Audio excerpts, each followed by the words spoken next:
Bismillahirrahmanirrahim. Assalamualaikum warahmatullahi wabarakatuh dan selamat pagi. Terima kasih kerana memilih untuk bersama kami dalam Selamat Pagi Malaysia pada hari ini. Seperti kebiasaan 8 hingga 10 pagi kita bersiaran selama 2 jam TV1 Berita RTM dan penfilman secara dalam talian.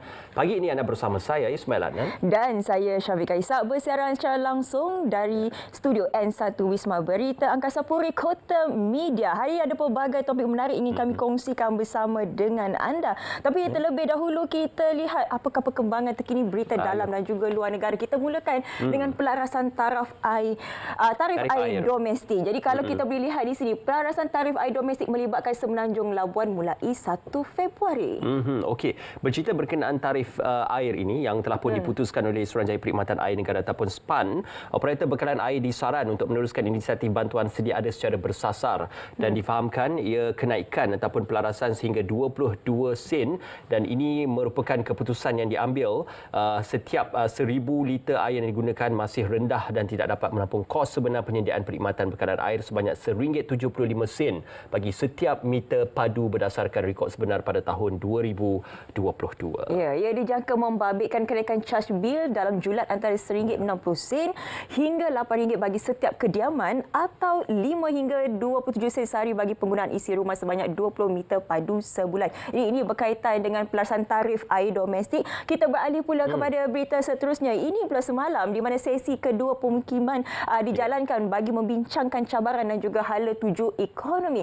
Jadi semalam kerjasama antara Jemaah Menteri bersama-sama kepimpinan Perkhidmatan Awam dalam melaksanakan tindakan kerajaan akan dibincangkan pada Menteri Datuk Seri Anwar Ibrahim menerusi sesi pemukiman kedua petang semalam. Jadi menurut Jabatan Perdana Menteri, ia juga bagi mencapai penjajaran matlamat serta mewujudkan rasa kebersamaan dan kesatuan dalam kalangan anggota Jemaah Menteri terhadap pelan tindakan kerajaan yang berteraskan konsep whole of government dan whole of nation. Okey, dan dalam pemukiman ini sebenarnya diadakan beberapa sesi wacana dan juga forum untuk membincangkan berkenaan tentang apakah penambahbaikan dan juga apakah antara cadangan-cadangan daripada sektor organisasi awam dan juga swasta serta organisasi bersandarkan kerajaan untuk memastikan agar outputnya itu akan membawa kepada perubahan dan juga perkara-perkara berkaitan tentang pentadbiran dan juga tata kelola pihak kerajaan. Ayu Syafiqah, kita lihat berita seterusnya. Ini juga berita yang kita boleh bawakan bersama dengan anda yang amat berhormat Perdana Menteri mengutuskan poskad khas kepada Guterres untuk menggesa keanggotaan Palestin.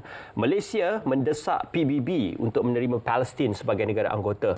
Ini dinyatakan oleh amat berhormat Perdana Menteri dalam utusan sekeping poskad khas yang ditujukan kepada Setiausaha Agong PBB Antonio Guterres menerusi wakil tetap Malaysia ke PBB.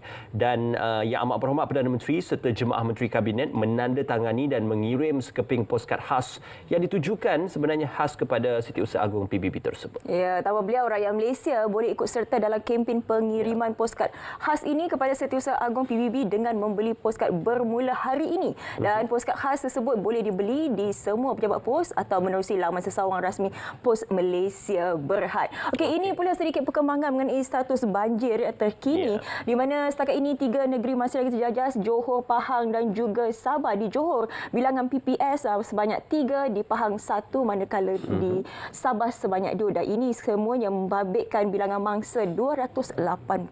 Okey, kita harapkan agar mangsa yang terjejas dapat mendapatkan info lanjut daripada pihak berkuasa tempatan dan juga agensi pengurusan bencana negara supaya dapat sama-sama kita mengkelolakan urusan untuk mobilisasi mangsa yang terjejas banjir. Seterusnya berkenaan tentang penyasaran 2 juta bagi pendaftaran padu yang akan direalisasi menjelang akhir Januari ini dinyatakan dan juga bersandarkan kepada angka yang direkod sehingga kini hampir 1.2 juta orang telah mendaftar di seluruh negara termasuk 123,000 warga negeri Johor. Ya, beliau juga menasihati setiap rakyat yang telah mendaftar supaya menjaga maklumat penting masing-masing khususnya kata laluan. Jadi kepada semua terutama warga MAS, jaga kata laluan sistem padu ini seperti menjaga kata laluan kad bank. Sebab kata laluan itu amat penting untuk tengok dari semasa ke semasa kerana program yang akan dilaksanakan selepas ini akan berpaksi kepada sistem padu.